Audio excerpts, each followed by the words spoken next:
大家好，我係 Samuel。咁我今日咧就正式開始我哋嘅養老嘅專題啦。咁我而家企喺咧就喺珠海目前咧相對排名靠前嘅，亦都口碑比較好嘅呢一個頤養院啦，亦都係我哋珠海咧養老院嚟㗎。咁我今日咧為咗令觀眾朋友啦更加直觀地啦、更加清晰地咧去了解到目前我哋珠海嘅養老院嘅一啲情況啦、環境啦，所以我係提前約咗我哋嘅 OK 姐啦，亦都係呢一邊嘅工作人員啦、管理層嚟㗎啦嚇。OK 姐你好。你好 ，hello。係你好。我俾個咪你帶一帶先啦。 OK。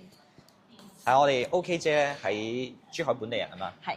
已經喺我哋養老院咧呢一行咧做咗好多年嘅一個經驗啦。3-4年。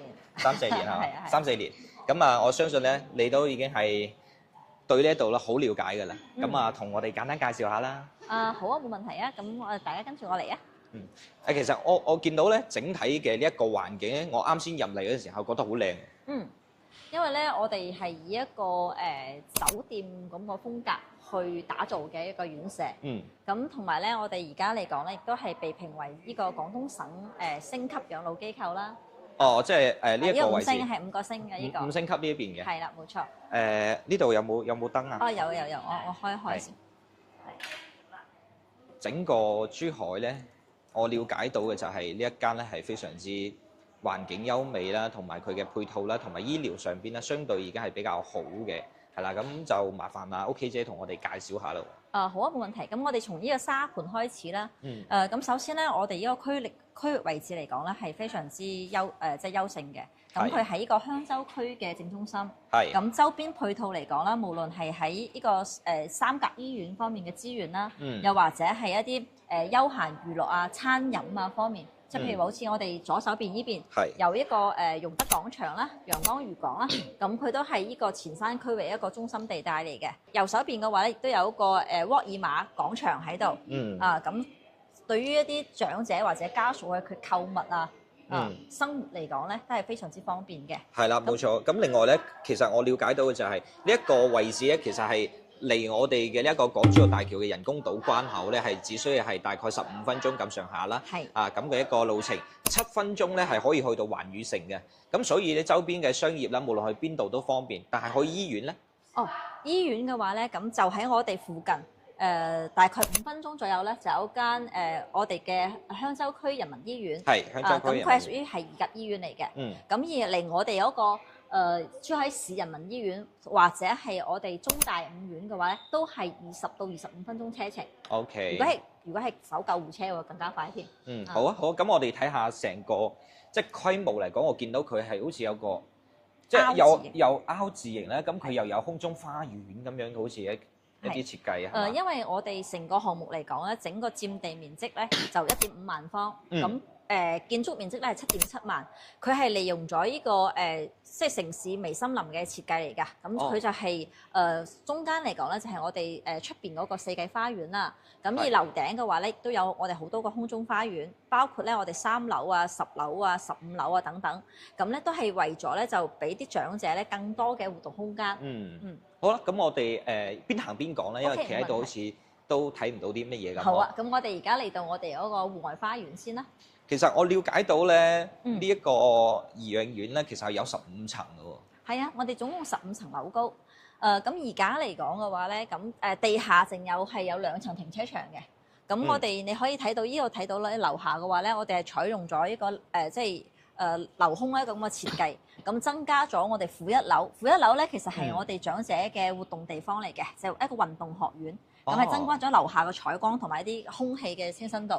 咁而我哋地面呢度嚟講嘅話咧，咁即係將呢個四季花園咧就分為動靜2部分。咁呢部分嚟講咧，相對係比較靜嘅，係比較園林式嘅小橋流水式嘅設計。咁而我哋右手邊呢邊嘅話咧，就係一個運動式㗎啦。咁佢係一個好大嘅廣場，可以俾啲長者咧喺呢度曬太陽啊，同埋耍太極啊，或者係做廣播體操都 OK 嘅。OK。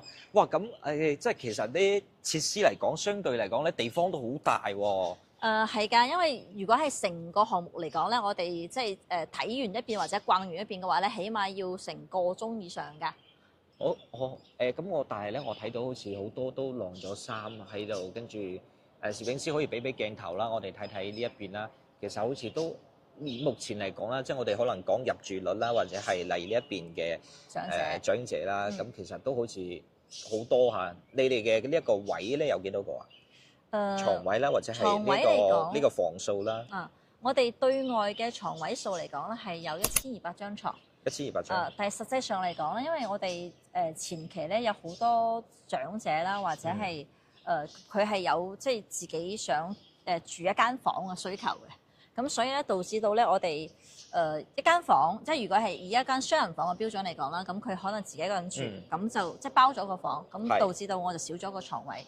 咁實質上嚟講咧，即係我哋而家目前嚟講咧，喺我哋康養中心呢邊咧，已經係住到咗14樓啦，即係從3樓開始住。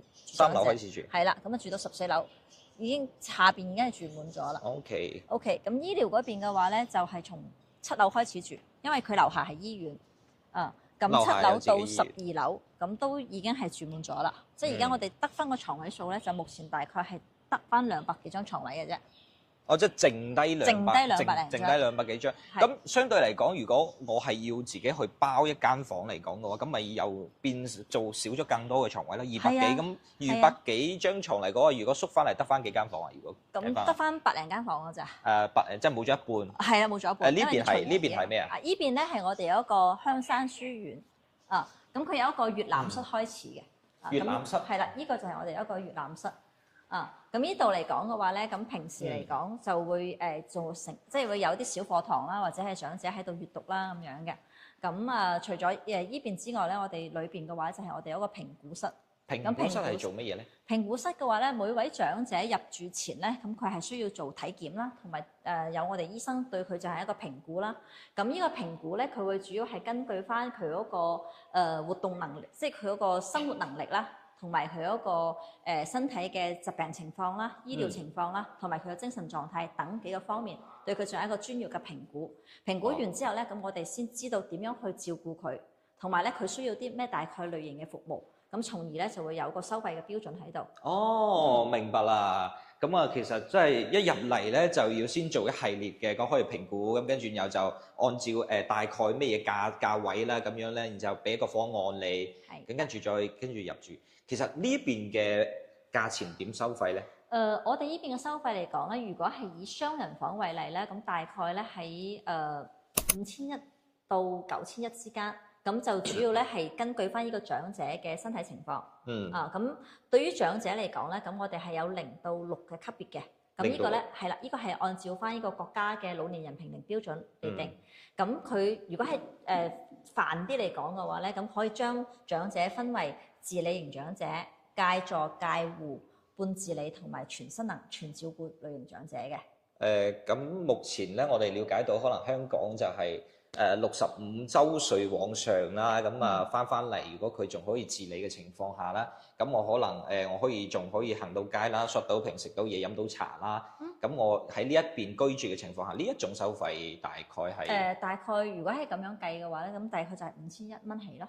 5100蚊係已經包咗3餐，包咗基本嘅水電啊、即係水電啦、管理費啦、跟住電視費啊等等所有費用。明白。哇，5100蚊啫喎。係。你咁如果你係叫做係嗰個咩啊？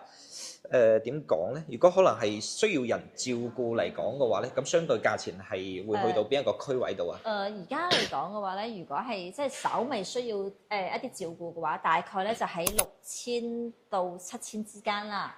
咁如果係全護理，亦即係話咧身體即係一定要離唔開人手嘅情況之下嗰種情況嘅話咧，咁就可能去到8000到9000蚊啦。8000到9000蚊。係啦，即係最高嚟講就係8、9000蚊封頂。呢邊好似仲有個美髮室嘅。係啊，呢邊就有個美髮室。咁呢個美髮室嚟講咧，咁而家係我哋幫長者，因為我哋每位長者咧，我哋都希望佢喺我哋院舍咧生活得更加自信啦，同埋有形象啦，係咪？OK，咁所以咧，我哋咧就為咗佢打造咗一間理髮室。咁我哋每個月咧係免費幫長者咧就剪頭髮嘅。免費剪頭髮。係啦，冇錯啦。咁跟住呢邊有圖書館，跟住音樂室。香山書院，香山書院就係呢個區域啦。哇，好大哦！有寫書法嘅喎。係啊，香山書院嘛，咁梗係琴棋書畫類都喺晒裏邊噶啦。咁咧，我哋係以一個公共嘅開放空間俾啲長者進行一個活動同埋交流嘅，即係通過佢自己嘅興趣，佢可以3、5成群，亦都可以自己一個人靜靜地去享受佢哋嘅寧靜嘅時間，做佢自己中意做嘅嘢。係咯，咁其實相對於如果我喺香港過嚟咧，翻嚟呢一邊咧，叫做係圈子變咗之後咧，變得唔會咁孤單啦，咁孤獨啦。係。其實如果你喺香港咧，講真啦，啲房咧好似坐監咁坐嘅。嚟到呢一度咧，你仲有咁大嘅一個即係叫做書院嚇咁嘅空間，你琴棋書畫又有竹象棋啦。跟住我啱先我見到下邊負二都仲有係一啲功能室係嘛？係冇錯㗎。咁我哋落去下邊睇一睇。好啊。OK。其實咁呢一層咧，我哋而家喺第一層啊嘛。係。一層我哋行完咗未㗎？未㗎，我哋行咗一半咋。行到一半啊？係因為嗰邊淨有。嗰邊係仲有啲咩啊？嗰邊嘅話咧，淨有嗰個即係我哋一個超市啦，同埋一個超市係超市同埋一個智慧生活館。咁因為咧，我哋隨住呢個中國嘅老年人化人口啦，咁所以咧，我哋都積極響應咗政府嘅需求。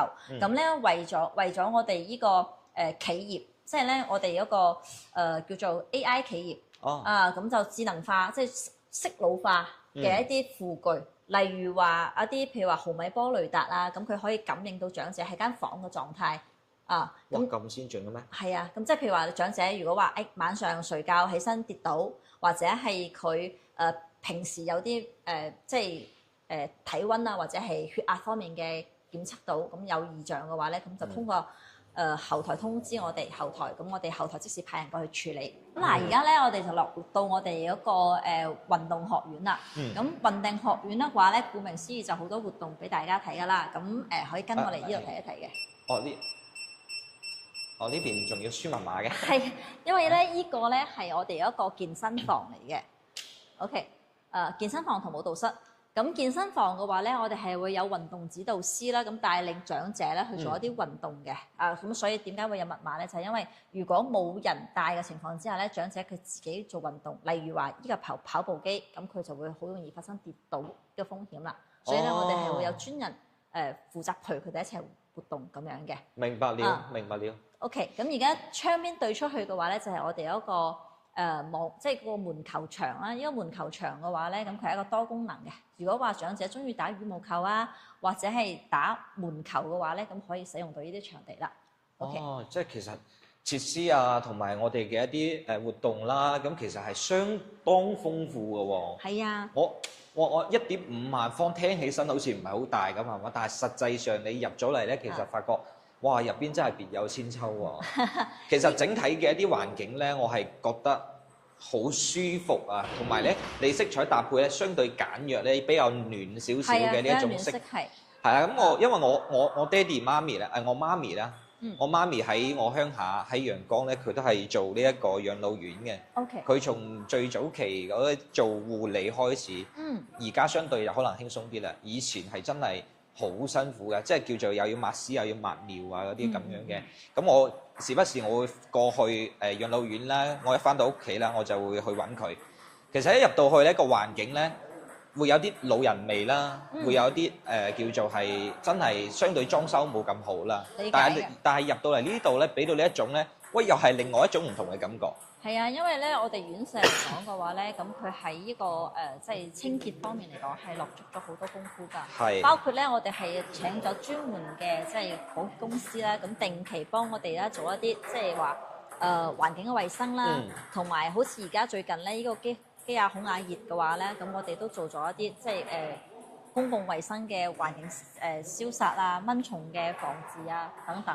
咁所以咧，我哋喺呢個環境治理方面嘅話咧，係落足咗好多嘅心血。咁務求咧就俾長者一個更舒服、更舒適、更安全嘅環境居住。係啦，冇錯啦。咁其實所以話你哋口碑做得好咧，就真係有原因嘅。而且講真啦，你收費唔算貴啊嘛。你睇下而家又有呢個乒乓球啦，咁跟住仲有桌球啦，哇！我好似見到有幾個香港嘅姐姐喎，係有啲都係。其實相對嚟講，而家目前叫做香港嘅喺呢一度啦，居住嘅長者咧比例去到幾多？而家嚟講咧，我哋在住嘅長者咧有520幾位。200幾位。500幾位。500幾位。500幾位。咁即係去咗有5、6成㗎啦。而家我哋嗰個港澳長者咧係佔咗大概係130到150之間啦。咁而家冇5、6成咁多，大概係3、4成啦。哦，啱先我聽到你，好似我記得你咪1200幾床位，但係未住滿晒啊嘛。哦，OK，係啊。咁我哋再落定係上啊？我哋上翻去。我見到啦，呢一邊咧就係我哋 B2咧係停車場。咁跟住啱先1樓就係我哋有個運動學院同埋1樓，即係而家呢個位。而家所在嘅位置。係啊，運動學院、文娛天地。咩係文娛天地啊？文娛天地嘅話咧，咁就除咗我哋剛才嗰個健身房之外咧，其實我哋仲有個卡拉 OK 室啦、舞蹈廳啦，同埋卡拉 OK 都有。有啊！哇！咁1樓就智慧養老嘅生活體驗館啦、香山書院啦。係。2樓，咁我哋而家係咪上2樓啊？可以。或者我哋先上房間睇咗先啦。OK 啊，好啊，我哋先上房啊。睇下房間。OK。好啦，咁我哋同阿 OK 姐就上到嚟14樓，咁佢哋咧係會有做咗呢一個示範單位啦，嗬。咁就相當於我哋港澳嘅街坊咧，如果想過嚟諮詢啦，佢都可以叫做帶入嚟我哋睇到示範單位啦。佢入住之後嘅一啲感覺咯，係嘛？係啊，嗱，咁呢個咧係我哋呢個雙人間嚟嘅。咁雙人間嚟講嘅話咧，亦都係我哋主打嘅一個比較熱銷嘅單位啦。咁呢度嚟講嘅話咧，即係總面積嚟講係35.3平方。咁跟住咧，我哋每個房間嚟講咧，都會有呢個陽台啦。而且我哋陽台取景咧，大家可以睇下，都係可以見到青山綠水嘅。哦，係喎，你又講到喎，咁OK，咁至於我哋房間裏邊嘅配套嚟講咧，除咗即係而家睇到嘅牀啦、衣櫃啦，同埋一啲即係比較實用嘅床頭櫃啦、台之外咧，咁其實咧我哋都淨有嗰個洗衣機啦、冰箱啦、電視機啦，係單獨配分俾佢哋嘅。係無論係叫做單人房或者多人房都係有嘅。都係有嘅。哦。咁我其實咧，因為房間入邊咧，我相對嚟講，我比較在乎可能就叫做係安全性嘅一啲問題。咁例如話有冇啲咩細節之處可能會比較吸引到我咧？OK， 嗱，首先咧講幾個細節之處俾大家啦，可能冇留意到嘅。第一個咧就係大家可以睇到我哋房間嘅嗰個地面啦。咁因為好多老人家咧，佢即係好容易喺房間啊，或者係喺一啲公共區域跌倒啦。咁你可以睇翻我哋整個房間先。咁我哋房間，譬如話我哋呢個房間個大概呢個房間裏邊嘅位置到我哋浴室呢個位置嚟講咧，佢呢個門檻嚟講咧係冇高差設計嘅，佢係有一個斜面。咁所以咧佢就減少即係老人家跌倒嘅機率啦。咁同埋咧可以去到我哋呢個浴室嗰度。浴室呢度咧，我哋係增加咗好多呢啲扶手嘅功能嘅，即係無論老人家係如廁啦，或者係喺度洗漱啦，又或者喺度沖涼嘅話咧，咁佢都係做咗好多安全嘅配套措施。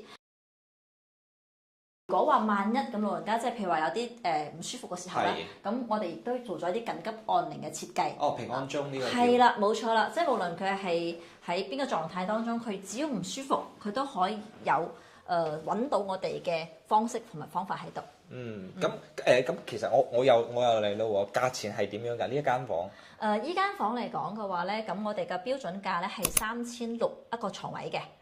如果係而家咧係有折頭打嘅，咁打完折之後咧，大概咧係2300一個床位，即係床位費。兩個人嘅床係即係一間房住兩個人定係一個？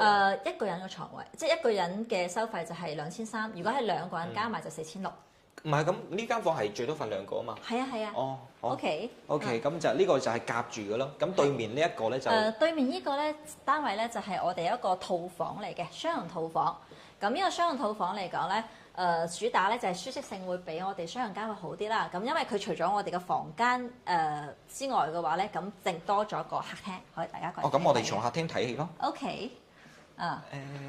依個雙人套房嚟講嘅話咧，佢總面積咧就係69.6平方嘅，咁佢係比較方正啦，咁亦即係話咧，我哋嗰個空間利用率咧係最大化啦。咁佢大家可以睇睇我哋嘅配套嚟講啦，咁成一個屋企嘅氛圍啦。係。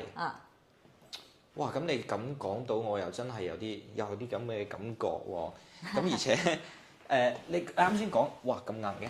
係啊，因為咧我哋所有嘅家具嚟講嘅話咧，嗰個硬度咧係根據翻長者個學歷情況，即係嗰個唔可以太遠，因為唔可以太遠，係啦，因為老人家嘅腰係啦，腰個承托力唔好，咁所以咧我哋硬度咧採用咗50到60度嘅呢個舒適度嚟嘅。係相對嚟講咧，咁你其實係硬中有柔軟感啦。咁其實呢啲抱枕咧都有啲少少嗱氣墊式嘅呢一種，即係佢會係自己回彈咯嚇，各方面都做得相當唔錯啦。咁我亦都有睇到你哋其實啲台凳啊，其實都做咗圓形嘅一啲包邊啦，防止呢一個即係叫做係跌倒啦。係啦，防止老人家會撞親，會整損佢自己。咁同埋咧，依啲佢會有一個即係有個斜度，即係有少少凸起啦。咁佢依個咧係方便，即係因為譬如話老人家佢可能食藥，或者係佢嗰個寫字嗰支筆，咁正常嚟講咪好容易佢會跣落嚟嘅。咁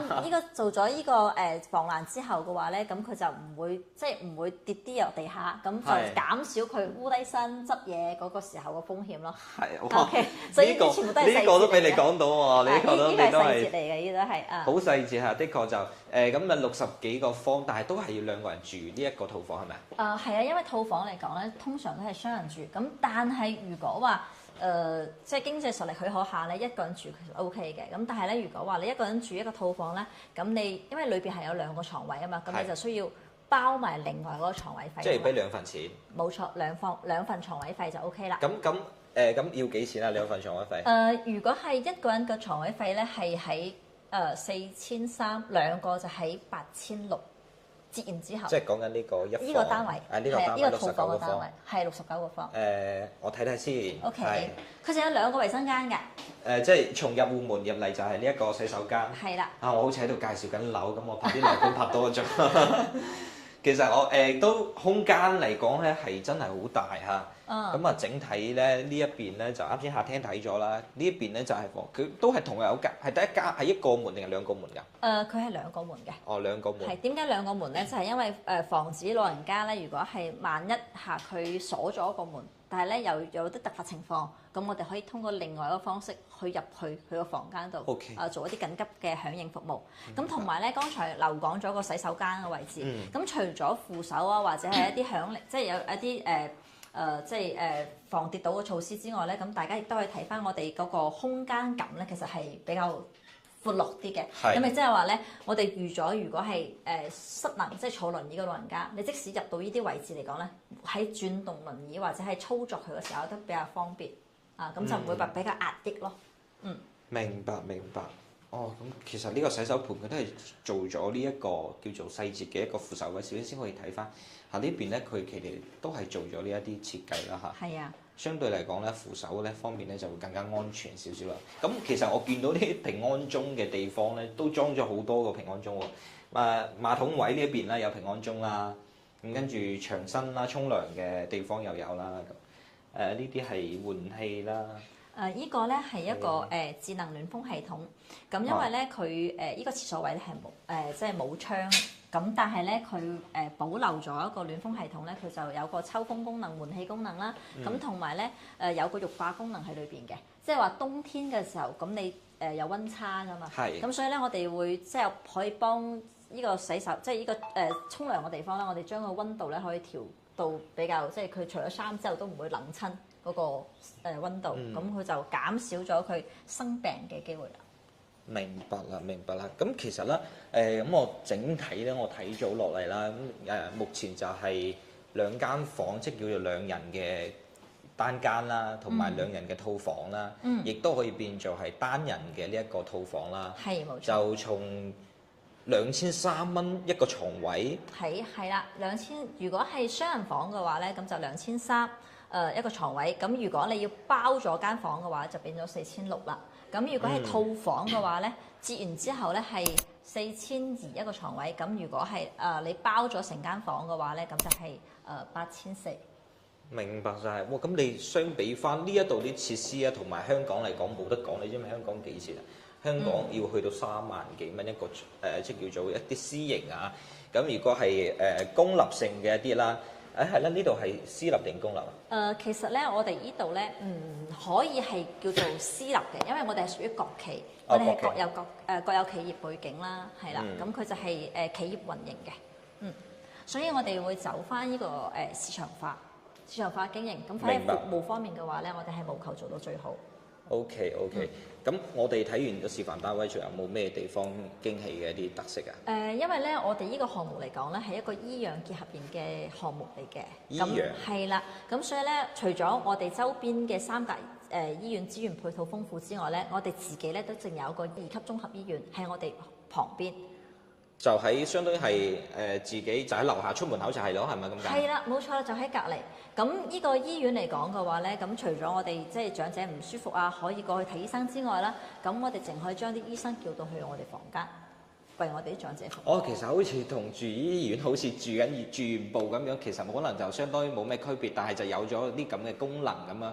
係啦，即係咧，因為其實好多老人家咧，其實佢唔中意住醫院㗎。係。但係咧冇辦法，佢又需要呢個服務。係配備咗。係啦，咁你點樣去滿足對佢嘅需求咧？咁你就係最好就將一個醫院放喺佢哋身邊啦。即係佢哋有需要嘅時候可以馬上響應到，冇需要嘅時候你可以當睇唔到。因為每一層都唔同，每一層嘅風格都唔同。每一層嘅風格唔同。係啦。係啊，我見到，有啲鏡頭算啦，鏡頭就唔影啦。冇人打麻雀，今日都冇人開台打麻雀嘅。開完啦。開完啦。係啊。OK。1點10分到3點半。嗱，我哋有麻雀台喎。啲環境啊。有麻雀台喎。係啊。跟住呢啲可以啦，都擺得上場，因為有埋獎狀喎。7·1主題活動，演唱歌曲，歌唱祖國。係。咁呢啲咧就係我哋以每一層嘅長者做組隊，咁跟住咧大家 PK 比賽。係真係，其實我見到呢啲照片啦，好暖心嚇。你哋做呢一行咧，係真係好了不起，我覺得真係。咁行行出狀元，咁我哋每一行都要認真努力咁。目前呢一個長者嘅人，即係叫做年齡去到係咩歲數多咧？其實我哋平均年齡咧係喺80到82歲。80歲。80歲。所以咧，一般嚟講咧，一啲60到70歲左右嘅老人家嚟問嘅時候咧，咁我哋都係叫佢做後生，即係年輕人。因為相對嚟講，我哋80歲係君歲啦，咁90歲同埋100歲嘅長者我哋都有好多。好多。係啦，100歲嘅長者而家有4，即係100歲以上有4位。咁而90歲嘅話咧，即係達到90歲以上嘅話咧，咁起碼都有幾十位長者。所以真係70歲就係一個好後生嘅個姐姐笑得好開心啊！我哋即係我哋都係呢度工作人員係啦，即係叫做係即係叫做推可以幫手推輪椅啦，出嚟曬太陽啦，即係活動啦，日常係嘛？係。咁呢個係咪要收費啊？唔使，呢個係包咗佢嗰個服務費裏邊㗎啦，已經。即係啱先講緊嘅嗰筆錢已經係含晒啲服務所有嘢。係。哇！咁又係咯。當然啦，但係醫療未包嚇，即係因為醫療服務嚟講咧係喺額外嘅服務之一嚟嘅。咁所以咧，如果話萬一長者喺我哋入住期間啦，佢生病嘅話咧，佢需要就醫啊，或者需要用藥嘅話咧，咁呢方面就要自費啦。OK，但係咧，sorry， 我打斷你嚇，唔好意思嚇。因為我講到醫療咧，我覺得係真係要好坐低，我哋去傾呢個話題啦。咁因為本身我哋香港嘅街坊啦，呢條片咧，我哋香港好多觀眾，咁亦都係最近咧睇翻我哋北上養老嘅呢一個話題嚟講咧，係好嚴肅、好認真咁去對待呢一件事情。包括 Samuel 今日都係初次走過嚟，第一次拍，冇咩經驗嚇，各位觀眾。咁但係我想講嘅就係咧，跨境醫療係佢哋而家最大嘅一個痛點嚟嘅。咁例如話，你而家住緊嘅呢一度啲老人即係長者啦、老人啦。咁如果係有啲急性病，或者係有啲即係叫做係唔舒服啦，有冇綠色嘅通道，或者係可以盡快令到佢哋快速就醫咧？唔使除咗其實有啲人或者係有冇一啲間接嘅救護車可以送翻香港啊？有啲咁嘅服務啊之類。首先係咁樣嘅，我哋而家嚟講嘅話咧，咁就對我哋附近嘅三甲醫院啦，例如話人民醫院啊，或者係中大五院啦，咁我哋都係有綠色通道呢個服務嘅。咁包括咧，我哋自己，因為我哋旁邊就係我哋自己嘅醫院啊嘛。咁我哋醫院亦都有救護車。咁當長者係發生咗一啲譬如突發情況嘅時候嘅話咧，咁我哋可以即係馬上叫救護車啦，或者用我哋自己嘅救護車啦，咁將長者先送去相應嘅三甲醫院度做咗一啲緊急處理或者就醫先。咁之後嘅話嚟講嘅話咧，即係佢生命狀況比較穩定嘅情況之下嘅話咧，咁我哋係可以即係聯繫翻香港嗰邊啦，咁就對接翻佢哋嗰個即係醫療車，因為我哋目前嘅車目前嘅車嘅話咧。好似係人民醫院嗰邊係可以有即係有救護車係可以通到去香港直達到香港醫院嘅，係啦。因為呢個問題咧，我有思考到呢一個問題就係好多其實而家香港嘅街坊啦，未必真係相信到內地嘅一啲醫療啦，或者佢哋喺香港咧一直睇開咗香港嘅醫生啦，哪怕喺呢度咧有咩頭暈身㷫咧，其實真係會有人選擇即係叫做想翻去香港就醫嘅。會啊。咁但係你提供到呢一個直通車，即係直通嘅呢一個醫院嘅救護車翻去香港，咁呢一個費用上邊你有冇大概了解到啊？大概係點樣俾法啊？因為呢個嚟講嘅話咧，其實唔係屬於我哋院舍嘅服務嚟嘅，咁佢係屬於翻人民醫院嗰邊嘅。人民醫院係直接對接香港，或者人民醫院直接派車送去香港。係啊，因為咁嘅因為咧，我哋而家珠海嚟講嘅話咧，佢亦都係今年大概係7、8月份嘅時候咧，先開放用到呢個醫療券。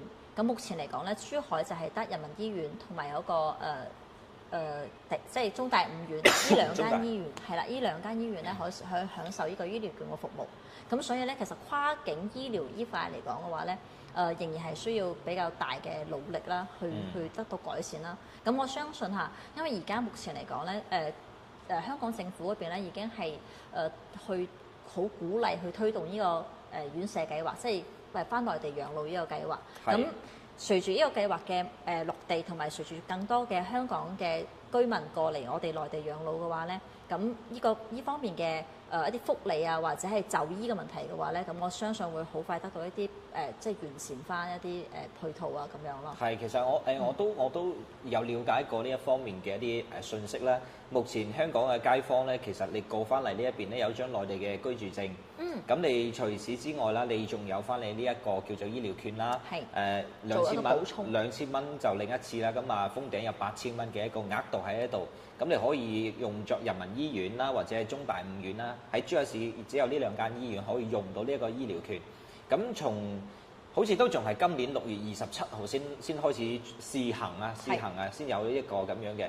咁以上嘅呢一啲醫療券咧，你只係用作呢一個門診嘅掛號啦，或者係我哋只係門診產生嘅費用可以用，但係你唔可以用作去買藥，唔可以手術，唔可以住院。呢個醫療券係咁樣去用翻。